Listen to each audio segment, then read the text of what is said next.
शामिल होता तो सबसे पहले मुझे पता होता, इसलिए कि कोई ऐसी चीज नहीं थी खान साहब की जिसका मुझे इल्म ना हो। पूरी मुशावरत वो करते थे। अब बात यह है कि मैं तकरीबन खान साहब के कमरे तक पहुंचा हूं तकरीबन 7:15 बजे के करीब, मैं और बैरिस्टर गौर, और वहां से जब निकले हैं तो मेरे पास गाड़ी नहीं थी। मैंने ड्राइवर से बाहर पूछा, बिल्कुल जेल के दरवाजे के बाहर हमारा ड्राइवर खड़ा था वहां पे, तो उससे पूछा तो मैं 5 मिनट कम 9 के ऊपर जो है वहां से निकला हूं। तो ये समझ लें तकरीबन कोई पौने 2 घंटे के करीब, पौने 2 घंटे की बातचीत थी, जिसमें बड़ी तफसील से उन्होंने मशरिकी पाकिस्तान का अब का जो वाक़या है उसका जिक्र किया कि इस वक्त पूरा मुल्क जो है उससे भी बुरी हालत के अंदर है, और एक तीली लगाने की बात है, और मैं चाहता हूं कि मेरा मुल्क बच जाए। उन्होंने बहुत सारे गिले किए जनरल आसिम मुनीर के मुताबिक, और उसकी जो हायरार्की है उससे किए, कि मैं समझता था कि बाजवा की पॉलिसियां जो है उसको दोबारा नहीं किया जाएगा, पाकिस्तान की शनाख्त खत्म हो चुकी है। और हम इसलिए भी खुल के बात करते थे कि रिकॉर्डिंग के ऊपर जो भी इस्टेब्लिशमेंट के लोग हैं, इसके इंचार्ज हैं, वो सुने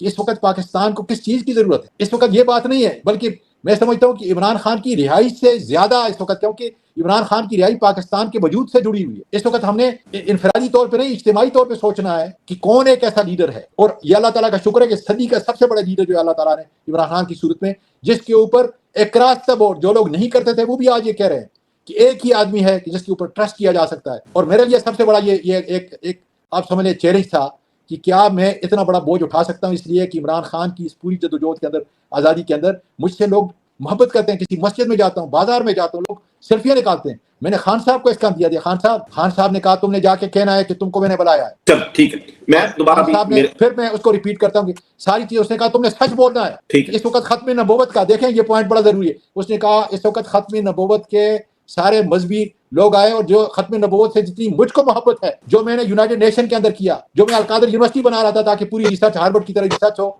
उन सहाबा कराम के मुतालिक नबी करीम सल्लल्लाहु अलैहि वसल्लम की पूरी जिंदगी, कि अचानक वो लोग जो जिनकी कोई तालीम नहीं थी, जिनका कोई बैकग्राउंड नहीं था, अचानक 1100 साल तक इतने बड़े लीडर दुनिया के अंदर कैसे हो गए। तो इसलिए अगर ये इंतशार होता है तो ये हमारे गले में पड़ेगा। और मैं समझता हूं कि खान साहब ने ये जलसा कैंसिल करके, और मैं अपनी लीडरशिप पीटीआई को भी दाद देता हूं, मैं अली अमीन का बहुत बड़ा किरदार है इसके अंदर, उसको भी दाद देता हूं कि खत्म नबूवत के नाम से जो इंतशार होना था, और उसके एहतराम के तौर पर जो हमने इस इंतशार को बचाने के लिए अपना जो जलसा किया, ये बहुत बड़ी कुर्बानी थी हमारे यूथ के लिए, हमारी बेटियों के लिए, हमारी लीडरशिप के लिए। लेकिन मैं समझता हूँ कि जायज कुर्बानी है।